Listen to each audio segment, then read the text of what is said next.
सभी बहनों को मेरी मीठी मीठी राम राम। आज नरसिंह मेहता की कथा सुनाते हैं बहनों, सुनियो आप भी। बोल सांची दरबार की जय, सतगुरु भगवान की जय। अपने हृदय में भगवान के चिंतन को भर लो, भगवान की स्तुति को भर लो, भगवान के प्रेम को भर लो, सबसे बड़ा लाभ होगा। संत नरसिंह मेहता के यहाँ श्राद्ध निवास था। उनके भाई ने भी श्राद्ध किया, क्योंकि दोनों के पिता तो एक ही थे ना।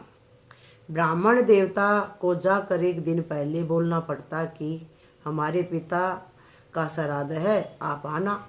कल श्राद्ध अन्न खाना है तो ब्राह्मण ब्रह्मचार्य रखे, संयमी रहे, नहीं तो ब्राह्मण को पाप लगता है। एक दिन पहले न्योता देना पड़ता है ब्राह्मण को भी, कल हमारा श्राद्ध है, आपने जिमने आना है। श्राद्धकर्ता के श्राद्ध में गड़बड़ी होती है, तो नरसिंह मेहता एक दिन पहले ही शाम को ब्राह्मण को आमंत्रण देने गए। ब्राह्मण ने कहा, तुम गरीब हो, तुम्हारे घर तो नहीं आऊँगा, लेकिन तुम्हारे भाई जो श्राद्ध करेंगे तुम्हारे पिता का, मैं तो उधर जाऊंगा, उसका आमंत्रण मेरे पास है। नरसिंह मेहता ने भगवान को कहा, प्रभु पुरोहित महाराज तो नहीं आएंगे, अब तुम जानो, तुम्हारा काम जाने, कुछ भी करो प्रभु, अब आपने ही कुछ व्यवस्था करनी पड़ेगी। गरीब दुखी और भगत व्यक्ति के पास भगवान की स्तुति और प्रार्थना का कितना बड़ा धन होता है, कितना बड़ा बल होता है। अंतर से आवाज आई, तू चिंता क्यों करता है? तू मेरा है तो तेरा कर्म और तेरी चिंता क्या मेरी नहीं है? नरसिंह मेहता को अंदर से ठंडक आई। वे दूसरे ब्राह्मणों को आमंत्रण देने गए। ब्राह्मणों को तो जलन थी कि जितना हो सके अपने को तो इस नरसिंह मेहता को नीचा दिखाना है। बोले, हाँ हाँ हम आएंगे। उनकी जाति वाले सभी बोले कि हम भी आएंगे, तुम्हारे यहाँ श्राद्ध है तो हम भी आएंगे। सबको पता था इसके घर में कुछ नहीं है, हमने तो इसका मजाक बनाना है वहां जाके। नागर समाज ने नरसिंह मेहता को नीचा दिखाने के लिए उनके यहाँ बिना बुलाए मेहमान बन के जाने का ठान लिया। नरसिंह मेहता श्राद्ध के लिए घी, सीधा सामान आदि लेने व्यापारी के पास गए। व्यापारी ने कहा, मैं उधार तो दूंगा तुझे, किंतु जरा एक सुंदर सा भजन सुना दे मेरे को पहले। नरसिंह मेहता भजन सुनाने लग गए। अखिल ब्रह्मांड माँ एक तुम श्री हरि, जज्वे रूपे अनंत भाषे।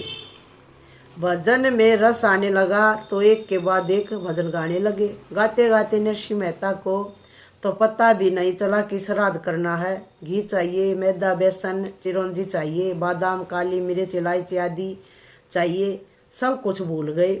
मुझे तो तू चाहिए, मैं तेरा तू मेरा, अखिल ब्रह्मांड माँ एक तू श्री हरि। हरि ने देखा कि ओहो भगत मेरे चिंतन में सब कुछ भूल गया है। एक ब्राह्मण को भगवान ने अपनी कृपा दृष्टि देकर उसमें विद्वता भर दी। ब्राह्मण गए नरसिंह मेहता के पुरोहित बनकर, और भगवान ने स्वयं नरसिंह मेहता का रूप धर के सीधे सामान की बैलगाड़ी भर भरा के भगत के घर में रखी। नरसिंह मेहता का रूप लेकर आए भगवान श्राद्ध कर्म में जो बनाना चाहिए, शीरा, कढ़ी, खीर आदि खूब बनाते गए। नागर ब्राह्मण पंचायत ने खूब खाया। सारे नागर ब्राह्मण आगे और जीमने लगे उनके घर में। देखा कि आहा, अरे आज तो नरसिंह मेहता का रूप कुछ विशेष ही लग रहा है। वाह भाई वाह, हम तो इसको नीचा दिखाने के लिए आए थे, लेकिन इसने तो क्या प्रेम से परोसा है, कितना प्यारा भोजन हमें कराया है, अमृत के समान भोजन करवाया है। वाह भाई नरसिंह मेहता, तेरे क्या कहने हैं। जो निंदा करते थे उनके भी मुंह से वाह वाह नरसिंह मेहता, वाह वाह नरसिंह मेहता, वाह वाह निकलने लगी। और नरसिंह मेहता तो वहाँ कहे, वहाँ मेरे प्यारे हैं, वहाँ कहाँ नरसिंह मेहता, वहाँ कहाँ हैं, वहाँ मेरे प्यारे, वहाँ मेरे प्यारे। उनको खबर ही नहीं। नरसिंह मेहता वहाँ दुकान पे बैठा बैठा कह रहा, वाह मेरे प्यारे, वाह मेरे प्यारे। वह उनको तो खबर ही नहीं थी कि मेरा कन्हैया वहाँ पर क्या कर रहा है। ऐसा करते करते नरसिंह मेहता के साथ व्यापारी भी भजन में तल्लीन हो गया। उसे खूब लगी तो कुछ याद आया ना, उसे भूख लगी तो कुछ याद आया। बोला, नरसिंह मेहता तुम तो सीधा सामान लेने आए थे, 3 बज गए, 3 ले जाओ अब। नरसिंह मेहता बोला, 3 बज गए, मुझे तो पता ही नहीं चला, मैं तो सुबह आया था, वहाँ सभी नागर ब्राह्मण बैठे होंगे, पुरोहित महाराज कोई आए होंगे। अच्छा लाओ भाई दो, मैं चलता हूँ। दुकानदार ने कहा, क्या क्या लेना है? अरे भाई मैं तो सब कुछ भूल गया, क्या लेना था मेरे को तो कुछ भी याद नहीं। भाव पूर्वक अंतर्यामी से पूछते, प्रभु आप ही बताओ क्या क्या चाहिए, मैं तो सब कुछ भूल गया, जो लिस्ट बनाई थी वो भी भूल गया। प्रेरणा होती है कि सब ले लिया गया है, वापस चले आओ। नरसिंह मेहता वह कौन कहता है? नरसिंह मेहता ने अपने दिमाग में, भाई कौन कहता है ये, कहा आप चले आओ। अंदर से आवाज आई, जिसका तू भजन गा रहा था वही बोल रहा है, आजा वापिस आजा। अभी 3 बजे कोई सीधा लेना होता है क्या? भले मानो से सब हो गया है, चल आजा। नरसिंह मेहता घर वापस आए। असली नरसिंह घर पहुंचे तो वे अंतर्यामी परमेश्वर जो नरसिंह मेहता का रूप लेकर आए थे अंतर्ध्यान हो गई। नरसिंह मेहता ने पत्नी से कहा, यह सब क्या है? पत्नी बोली, आपको कुछ हो गया है क्या? गाड़ियां भर भर के लाए, इतने लोगों को जमाया, और यह सब क्या है? अब ऐसा पूछते हो? आपको भूख लगी है? अच्छा आप जिमो। अरे मैं तो अभी आ रहा हूँ। अरे छोड़ो बात, सुबह आप बैलगाड़ी भर भर के सामान लाए, श्राद्ध हुआ और सब लोग खा खा के आपकी प्रशंसा करके गए, आपने नहीं सुना क्या? हाँ लोग प्रशंसा तो कर रहे हैं, पर जिसकी प्रशंसा हो रही है वह दिखता नहीं, और जिसकी नहीं होनी चाहिए उसकी हो रही है। जो सब कुछ करता है वह ईश्वर नहीं दिखता, जो कुछ नहीं करता वह शरीर ही दिखता है। मेरे प्रभु तू नहीं दिखता, हे मेरे कन्हैया, हे मेरे सावरिया, तू धोखे में डाल कर कहाँ गया रे? सावलिया कहाँ गया तुम? अरे अभी अभी तुमको क्या हुआ है? पत्नी कह रही है, मुझे कुछ नहीं हुआ, वह धोखा दे के गया, मेरा रूप बना के आया था और सब कुछ कर करा के गया। नरसिंह मेहता को पहले से ही लोग पागल कहते हैं। पत्नी ने सोचा, इनका तो पागलपन आज और भी बढ़ गया। बोली, अभी तो लोगों को जिमाया और अब कह रहे हैं वह कहाँ गया, वह गया कहाँ? लेकिन आप ही तो हो, आप ही तो थे यहाँ पे जमाने के लिए।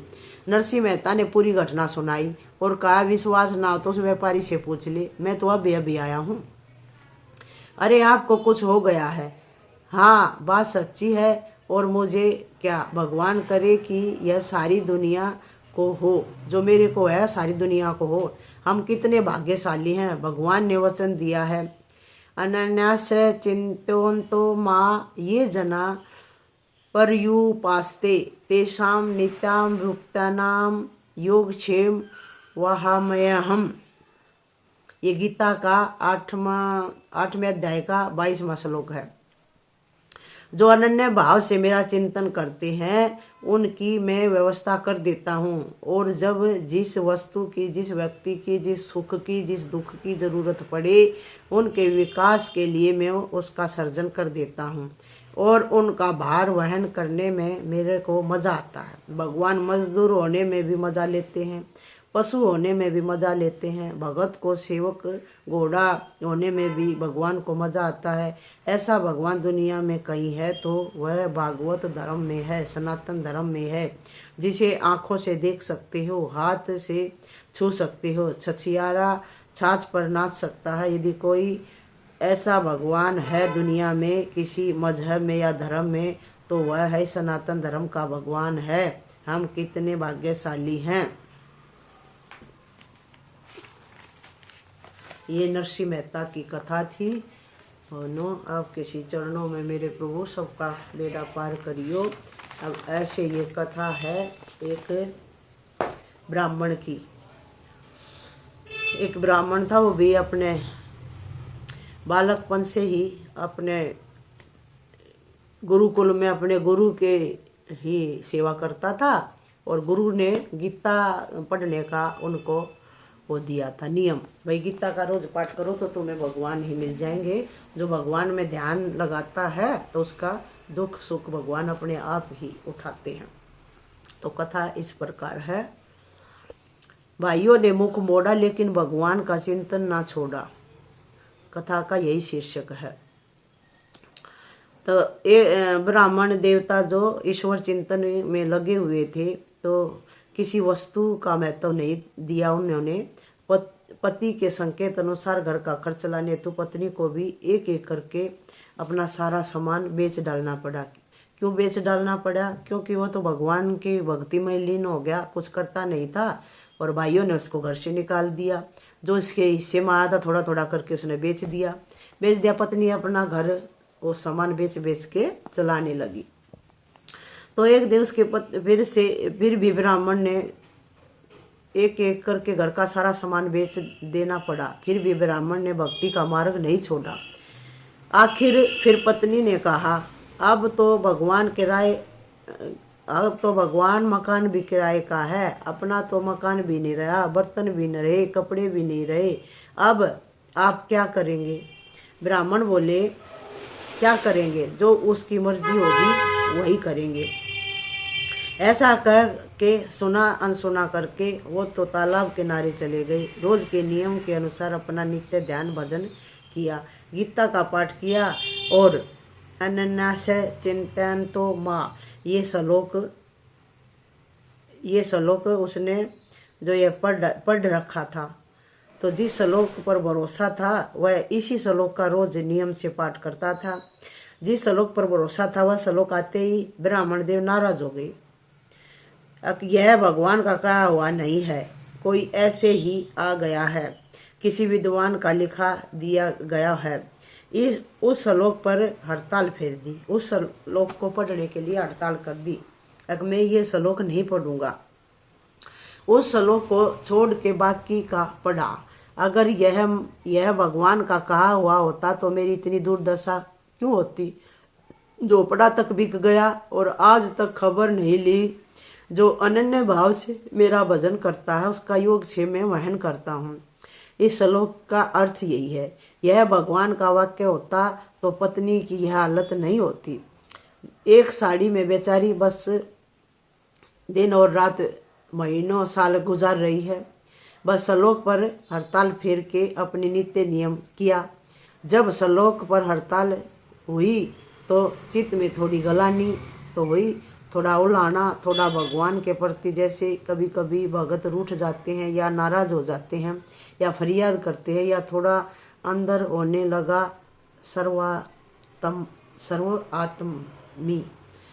सर्वात्मी अनंस चिंतो यंतो माँ का वचन देने वाले अंतर्यामी नारायण ने एक विद्यार्थी का रूप धारण किया। घोड़े पर सवार होके ब्राह्मण की पत्नी के पास गए। उस भूदेवी ब्राह्मणी के पास मिठाई का थाल धर दिया और बोले, माताजी यह मिठाई ले लो, तुम्हारे पति ने मेरे मुंह पर हड़ताल फेर दी। ब्राह्मणी बोली, भैया मिठाई किस बात की है? बोले, मेरे गुरुजी के लिए लाया हूँ, हमारे पति ने तो आज तक किसी को शिष्य ही नहीं बनाया। बोले, तुम सही कहती हो, किसी को शिष्य नहीं किया, लेकिन मैं उनका एक ही शिष्य हूँ। कहाँ रहते हो? तुम्हारे माँ बाप का नाम क्या है?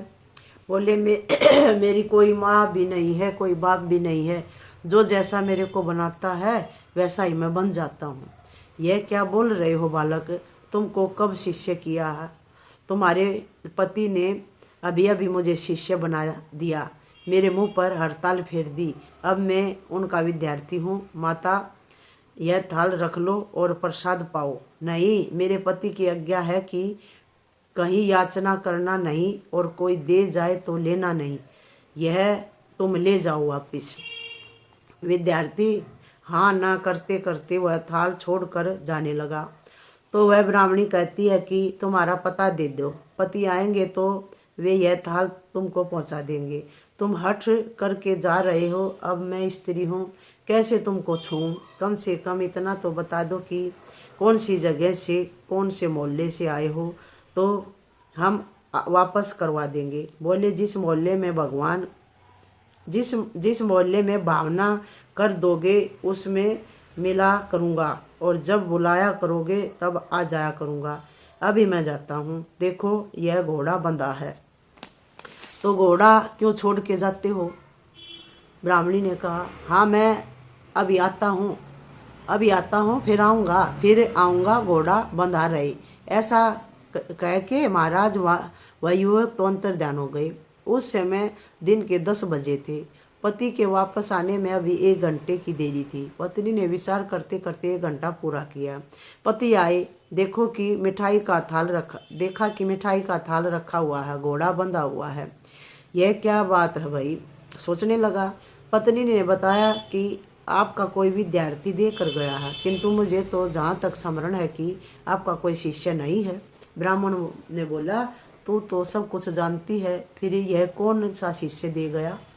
वो बोली, एक विद्यार्थी आया था, मैंने उससे स्वयं के बारे में बताने को बहुत आग्रह किया, तो वह बोला, मेरी कोई माँ नहीं है, कोई बाप नहीं है, और जो जैसा सामान जोड़ ले मैं उसके लिए वैसा ही हो जाता हूँ। और आगे चलते हुए उस विद्यार्थी ने कहा कि तुम्हारे पति ने अभी अभी मुझे शिष्य बना दिया, मेरे मुंह पर हड़ताल फेर दी। क्या होता है आगे जानने के लिए आगे की कथा में ये हड़ताल क्या होती है वो पूछ रही है। उसकी पत्नी पूछती है, भैया तुमने कैसे हड़ताल फेरी है? तो भगत घर आए तो सोच में पड़ गए कि वह कौन था। अब पति को समर्थी आई कि हाँ, भगवान के वचन जो थे, अनन्यास चिंतयन्तो माँ ये जना पर युपास्ते, उस श्लोक पर मैंने हड़ताल फेर दी थी। मानो न मानो उस विद्यार्थी के रूप में वह नटखटिया आया था। अरे मैं कैसा अधीर कि एक दिन भी भूखा नहीं रह सका और भगवान को लाना दे दिया, और विद्यार्थी के रूप में उनको मिठाई का थाल लेकर यहाँ आना पड़ा। मैं कितना आर्थिक भक्त हूँ। मैं उसका सच्चा भगत होता तो फरियाद नहीं करता, मैं तो माया का भगत हूँ। ऐसा कहकर प्रायश्चित की अग्नि में अपने बचे खुचे एम को उसने जला दिया और पत्नी से पूछा कि वह कैसा विद्यार्थी था। वो बोली, बड़ा विचित्र आकर्षण था, उसमें नन्हा मुन्ना सा था, घुंघराले बाल थे, घोड़े पर आया था और घोड़ा बंधा है। घोड़े को निहार कर ब्राह्मण देव को फिर उस परमात्मा की स्मृति आई और आंखों से असुरधार चल पड़ी। देखते हैं तो घोड़े पर बोझ जा पड़ा है और बोझे को खोला तो रतन मणियाँ और स्वर्ण के सिक्के थे। बोले, जरूर मैं आर्थिक भगत हूँ, इसलिए भगवान ने देखा होगा कि यह धन का लोभी मेरे मुंह पर हड़ताल फिरता है, इसलिए चलो इसको धन दे आओ। भगवान धन देकर चले गए, लेकिन मुझे इस धन से क्या लाभ? ऐसा धन तो कई धनवानों के पास है, परंतु उनको शांति और आनंद नहीं है। यह धन लेकर मैं क्या करूँगा? पत्नी ने कहा, अच्छा अब मिठाई खा लो। वो बोले, अब मिठाई नहीं खाऊंगा, मैं कितना लोलुप हूँ। मेरे प्रिय तो भाग्यशाली न, हे प्रिय तू भाग्यशाली है कि तू उनको अपने नैनों से देख सकी। मेरे में धन की लोलुपता थी, इसलिए मुझे दर्शन नहीं दिए। मेरे में लोलुपता नहीं होती तो वे वहीं प्रकट हो सकते थे। मेरे में थोड़ी कच्चाई थी, मैंने संसार को महत्व दे रखा था। भले भजन उनका करता था, पर आवश्यकता संसार की मान रखी थी, इसलिए मुझे उसके दीदार नहीं हुए। पत्नी ने कहा, पतिदेव आंसू मत बहाओ। उन्होंने कहा कि जब भी तुम बुला लोगे तभी मैं आ जाऊंगा। अब यह घोड़ा बंधा है, मैं बाद में आऊँगा। पति ने कहा, जब बाद में आएगा तो फिर बाद में ही खाऊंगा। राह देखते देखते शाम हो गई, किंतु वे नटखटिया नहीं आए। रात हो गई, 9 बज गए। पत्नी कहती है, नाथ उनको तो कई नैया किनारे लगानी होती हैं, कई कंधों का बोझ उतारना होता है, कई अंधों को कुएं से निकालना होता है। भूल गए हो, अब आप प्रसाद पालो। भूल गए होंगे वो, अब आप प्रसाद पालो। उन्हीं का दिया हुआ है, ये पत्नी कह रही है कि आप उन्हीं का दिया हुआ प्रसाद आप खा लो। वह बोला उन्हीं का दिया हुआ प्रसाद है तो वचन भी उन्हीं का दिया हुआ है। आ जाऊंगा, घोड़ा बांध के जाता हूँ, आऊंगा तो वह जरूर आता है। हम अगर अड़िग रहे तो उसके वचन का साक्षात्कार हमें होता है, और हम डगमगाते हैं तो फिर वह भी बोलता है कि चलो। जब इसका भरोसा ही नहीं तो मुझे भी कहाँ फुर्सत है, मैं कहाँ भटकता फिरूं बिना भरोसे वालों के पीछे। महाराज 10 बज गए, सोने का समय हुआ। ब्राह्मण और ब्राह्मणी हरि गुण गाते गाते अपने अलग अलग बिस्तर पर जा बैठे और थोड़ा हरि चिंतन करते करते लेट गए। रात्रि के ठीक 11 बजे हैं और दरवाजे पर खटखट की आवाज़ आई। भगत ने पूछा कौन हो? बोले तुम जो मानो वही हूँ। वास्तव में वह ऐसा ही है, तुम जैसा उसको मान लो। तीर्थ कर मान लो तो वह तीर्थ कर है, कृष्ण मान लो तो वह कृष्ण है, बुद्ध मान लो तो वह बुद्ध है। उसको जो मान लो वह वही है, क्योंकि सब उस निराकार के ही साकार रूप हैं, इसलिए वह सब है और कुछ भी नहीं है। इन आँखों से तुम जो यह मेरा तेरा देखते हो, यह बदल जाए फिर भी वह वैसे का वैसा है। जैसे सूर्य नारायण की किरणों से सारी सृष्टि की वनस्पति और प्राणी आदि होते हैं, सब सूर्य नारायण का ही प्रसाद है। चाहे फिर अन्न हो, दूध हो, चाहे पशुधन हो, चाहे मनुष्य धन हो, किंतु सारा सूर्य की किरणों का ही चमत्कार है। अगर सूर्य नारायण की किरणें काम न करती हों, पानी वाष्पभूत ना होता हो, बरसात ना होती हो, वनस्पति सूर्य नारायण की कृपा से न उगती हो, तो आज हम भी नहीं होते। लेकिन हमारे बदल जाने पर, हमारे और इन वनस्पतियों के मिट जाने पर भी सूर्य नहीं मिटता। ऐसे ही हमारी ये बाह्य नाम रूप मिटने पर भी उस अनामी की सत्ता नहीं मिटती है, उनका सामर्थ्य नहीं बदलता। महाराज ब्राह्मण समझ गए कि वही है। मेरे अनन्य द्वार खोला। ब्राह्मण तो पश्चाताप के समुद्र में गोते खाने लगे कि हे प्रभु, मैं आर्थित भगत रहा, इसलिए आप मुझे दर्शन नहीं दे गई, मुझे क्षमा करो। भगवान कहते हैं तू मुझे क्षमा कर, मैं देर से आया हूँ, अब चलो भूख लगी है, मेरे को भी अपन दोनों साथ में बैठकर खाते हैं। कथा कहती है कि भूदेव और ठाकुर जी का ब्राह्मणी ने ठाकुर जी की लाई हुई मिठाई दी और दोनों ने बैठकर खाई। फिर थोड़ी ज्ञान चर्चा हुई और भगवान अंतर ध्यान हो गए। बोल श्री कृष्ण भगवान की जय, बोल भगत और भगवान की जय हो। बहुत अच्छी कथा थी बहनों, सुनना इसको। 5 साल का एक दासी पुत्र था। उसके पिता मर गए थे और विधवा माँ ऐसी थी कि जहाँ कहीं भी काम मिले बर्तन धोने, झाड़ू लगाने आदि का कर लेती थी। पक्की नौकरी नहीं थी। गांव में संत आए थे तो ब्राह्मण ने उनकी सेवा के लिए उस दासी को भेज दिया। उसका पुत्र भी साथ आया। दासी तो अपनी रोजी रोटी में लग गई और बेटा सत्संग में बैठ गई। वही विधवा का अनाथ बालक आगे चलकर देव ऋषि नारद बन गए। नारद भगवान श्री कृष्ण के प्रिय भगत थे। भगवान श्री कृष्ण भी उठ के उनको सत्कार करते थे। युधिष्ठिर जी उनका प्रणाम करते थे और कभी किसी समस्या के समाधान में क्या करना चाहिए ऐसा श्री कृष्ण सोचते हैं तो नारद जी प्रकट हो जाते हैं। लो, भगवान को सलाह देने वाली अकल आई। किसको? दासी पुत्र को। क्यों? क्योंकि ब्रह्म ज्ञान का सत्संग उसे मिला था। देव ऋषि नारद जी इतने महान बने कि भगवान वेद व्यास जी को भी मार्गदर्शन देते थे। वेद व्यास जी ने विश्व को प्रथम 8 ग्रंथ ब्रह्म सूत्र रचा, 1 लाख श्लोक वाला महाभारत रचा, 18 पुराण रच डाले। फिर भी उनको लगा कि अभी तक लोग दुखी हैं। महापुरुष अपनी गलती खोजते ही रहते हैं। मेरे शास्त्रों में, मेरे मार्गदर्शन में कहीं गलती हो गई है क्या? ऐसा सोचकर वेद व्यास जी चिंतित थे। देव ऋषि नारद जी आए और बोले, आपके शास्त्र में गलती नहीं है, लेकिन जीव को जो रस चाहिए वह देने वाला आत्मा परमात्मा के भवदीय ज्ञान का वर्णन नहीं किया गया, तो जीव की निरसता नहीं मिटेगी। आपके शास्त्रों में बताया कि यह कर्म करने से ये फायदे होंगे, यह कर्म करने से ये फायदे होंगे, किंतु जिनकी बुद्धि छोटी है उनको तो जल्दी फायदा चाहिए ना। जैसे बच्चे को समझाओ कि हीरा इतना महंगा होता है, सोना व चांदी इतने के होते हैं, ले बेटे यह सोना चांदी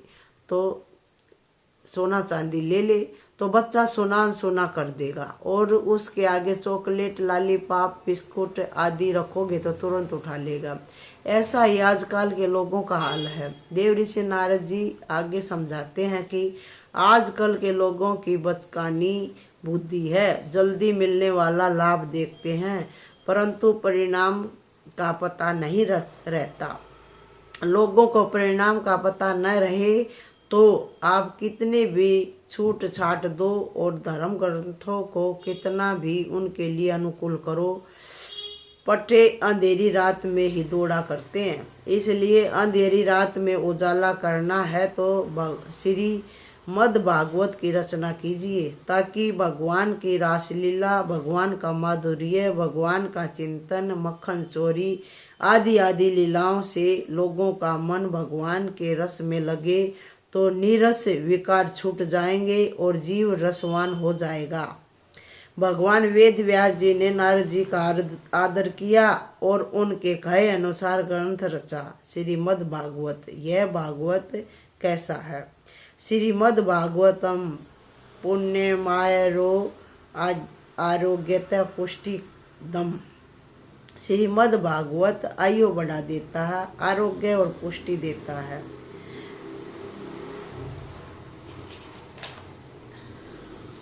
उसका पढ़ना सुनना सब पापों से मुक्त कर देता है, पुण्य आत्मा बना देता है। ऐसे भागवत की रचना वेद व्यास जी ने किसकी आज्ञा से की? दासी पुत्र की आज्ञा से। दासी पुत्र से ब्रह्मा जी के मानस पुत्र बने नारद जी की आज्ञा से। दासी पुत्र से ब्रह्मा जी के मानस पुत्र बने नारद जी की आज्ञा से, वेद व्यास जी हैं। तो कुछ भी हो जाए, कभी भी आप अपना हौसला मत खोना। जाति छोटी, उम्र छोटी, पढ़ाई तो क्या की होगी 5 साल की उम्र में उस जमाने में, लेकिन ब्रह्म ज्ञान का सत्संग मिल गया तो छोटी जाति, छोटी उम्र, छोटी अकल वाले ने दासी पुत्र भी आगे चलकर महान से महान देव ऋषि नारद जी के रूप में सुविख्यात हो गए। बोल श्री सतगुरु भगवान की जय। श्रीमन नारायण नारायण नारायण, श्रीमन नारायण नारायण नारायण।